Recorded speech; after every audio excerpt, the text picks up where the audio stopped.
جی بالکل، آپ نے دیکھا کہ پریزیڈنٹ آصف علی زرداری صاحب کا آج نئے سال کے ساتھ، جمہوری نئے سال کے ساتھ جو ہے وہ ان کا خطاب تھا، اور ایک پازیٹیو جو ہے وہ سائن جاتا ہے. اور ہماری کوشش پاکستان پیپلز پارٹی کی ہمیشہ یہی رہتی ہے کہ ملک میں جو ہے جمہوریت چلتی رہے، کیونکہ جمہوریت جو ہے وہ ڈکٹیٹرشپ سے بہت اچھی ہوتی ہے. یہ نعرے کیسے تھے؟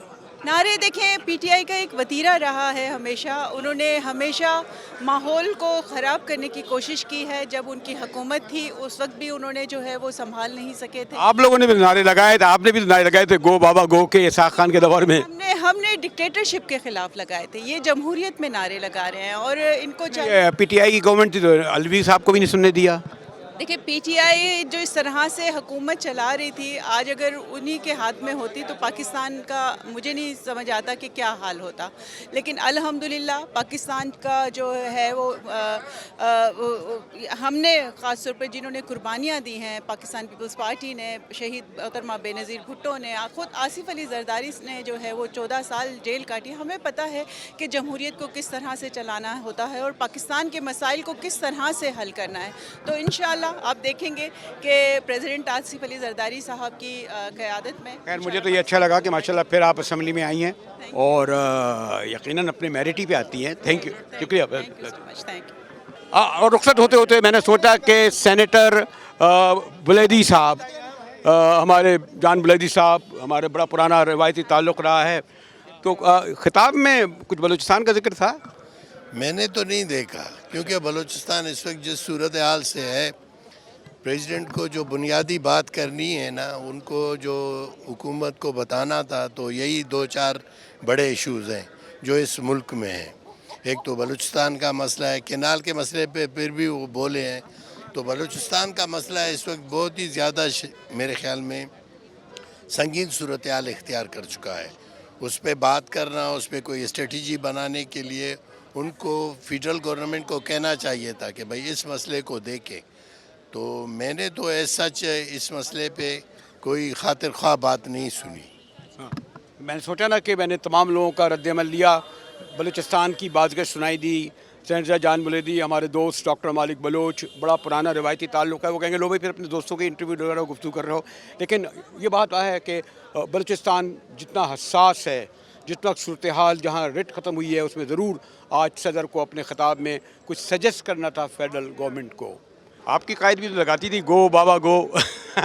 دیکھیے یہ ہے کہ اب وقت بہت گزر چکا ہے اور روایت برقرار رہی، لیکن کوشش ہماری کرنی چاہیے کہ ایک سمبولک کر لیں. اور کیونکہ بہرحال ہر وقت کا ایک تقاضا ہوتا ہے، اور صرف ایک اس بات پہ کہ آپ کے لیڈر کے اوپر مقدمات ہیں، آپ اس پہ شور مچائیں کہ رہا کریں، تو ایسا نہیں ہے کہ عدالتیں بند ہیں. عدالتوں میں اپنا کام چل رہا ہے اور اسی طرح انشاءاللہ چلتا رہے گا، اور یہی ہماری کوشش ہے. مجھے خوشی ہے کہ پاکستان پیپلز پارٹی کا اپنا ایک کردار ہے جس کی وجہ سے آج پارلیمنٹ میں تالا نہیں ہے. جاری رہی ہنگامے کی. میرا خیال ہے کہ پارلیمانی آداب جو ہیں، اب اتنا عرصہ گزر گیا پارلیمنٹیرینز کو دوسری تیسری دفعہ الیکٹ ہو کے پہنچے ہیں. جو آج ہنگامہ کر رہے تھے ان میں سے بھی بہت سے ایسے ہیں جو نون کے ٹکٹ بھی پہ الیکٹ ہوتے رہے ہیں، پیپلز پارٹی کے ٹکٹ پر بھی الیکٹ ہوتے رہے ہیں، لیکن الیکٹ ہوتے رہے ہیں. تو اب ہمیں یہ روایت سیکھنی چاہیے کہ احتجاج کرنے کا بھی ایک سلیقہ ہوتا ہے. آپ اپنا احتجاج کریں اور اس کے بعد خاموشی سے بیٹھ کے تقریر جو ہے اس کو کوئی. صدر پاکستان کے عہدے کا بھی ایک احترام ہے. آپ اگر اس عہدے کا احترام نہیں کریں گے، پارلیمنٹ کا احترام نہیں کریں گے، تو دراصل آپ جمہوریت کو کمزور کریں گے. یہ کسی شخص کا احترام نہیں تھا، یہ ایک عہدہ ہے جو جمہوریت کی علامت ہے. یہ واحد ہیں جن کو میں نہ انٹرپٹ کرتا ہوں نہیں کہہ سکتا ہوں، لیکن یاد آ رہا تھا گو بابا گو کے بھی نعرے لگتے تھے اور اس وقت، اور پھر ان کو بھی نہیں. مجاہد وہ گو بابا گو کون تھا؟ وہ تھا جس کے پاس 58(2)B تھی، جو 58(2)B کی تلوار سے پارلیمنٹ کو گھر بھیجتا تھا. اس کے سامنے پارلیمنٹ کو کھڑے ہونا چاہیے. لیکن آج جو صدر آپ سے خطاب کر رہا تھا وہ تو پارلیمنٹ کا منتخب کردہ صدر ہے، وہ پارلیمنٹ کو گھر نہیں بھیج سکتا. اس کے آئینی اختیارات پارلیمنٹ کے پاس ہیں. تو ہمیں جمہوریت کو مضبوط کرنا ہے, جمہوریت کو کمزور نہیں کرنا. میں اپنے دوستوں کو صرف یہ مشورہ دینا چاہتا ہوں کہ جس شاخ پہ وہ بیٹھے ہیں اس شاخ کو کمزور نہ کریں. ابھی تو انہیں یہ احتجاج کی اجازت ہے نا, اگر وہ اس شاخ کو کمزور کریں گے تو پھر یہ اجازت بھی نہیں رہے گی. شکریہ. ہمیشہ مہربانی فرماتے ہیں. بڑا پرانا تعلق سینیٹر صاحب سے ہے, سیاست سے ہٹ کر بھی پرانا زمانے. شکریہ. روایت برقرار. گو گو گو. آپ لوگوں نے بھی تو گو گو بڑا کرا تھا بابا. نہیں دیکھیں, جمہوری حق ہے, احتجاج کریں. اور میں سمجھتی ہوں کہ پریزیڈنشل ایڈریس تھا, پریزیڈنٹ وفاقی علامت ہوتے ہیں, انہیں سننا چاہیے تھا پریزیڈنٹ کی اسپیچ کو. اور یہ غیر جمہوری عمل بھی ہے اور اس کو غیر جمہوری. کراچی یاد آتا ہے؟ کراچی لازمی بات ہے. کراچی آج ہی آئے کراچی سے. دیکھیں ہلکی ہلکی فوار پڑ رہی ہے اور اجلاس ختم ہوتے ہی بڑی تعداد میں آپ دیکھ رہے ہیں کہ جو اراکین نکل رہے ہیں, میڈیا ان کو کور کر رہا ہے. اور میں نے کوشش کی کہ پارلیمان کے اجلاس سے پہلے جو اراکین مل سکیں ان سے گفتگو کر سکوں, کچھ ان کے رائے مال کر سکوں. اور جو توقع تھی یعنی اسی طریقے سے نعرے لگیں گے پی ٹی آئی کی جانب سے, سننے نہیں دیا جائے گا, وہ روایت برقرار رہی. صدر آصف علی زرداری کا یہ 8واں خطاب تھا, یعنی کسی بھی صدر نے آج تک اتنی خطاب نہیں کیا ہو. خطاب میں تو نہیں سن سکا کیونکہ اندر بیٹھا ہوا تھا پارلیمان کے, لیکن کہتے یہ ہیں کہ ان کی کچھ آواز بلند ہو رہی تھی, کہیں دھیمی پڑ رہی تھی. دیکھیں یہ جو روایت رہی ہے کبھی کبھی ختم ہوگی یا نہیں. تو میں نے کہا نا, اب اسلامات کا موسم دوپہر کے پہلے پہر میں آیا تھا, شام کے اس پہر میں جب رمضان بھی ہے آج کل, فوار پڑ رہی ہے, تو اچھے موسم میں پارلیمان کے جو اندر موسم تھا ویسا نہیں تھا. آپ سے اجازت چاہتا ہوں.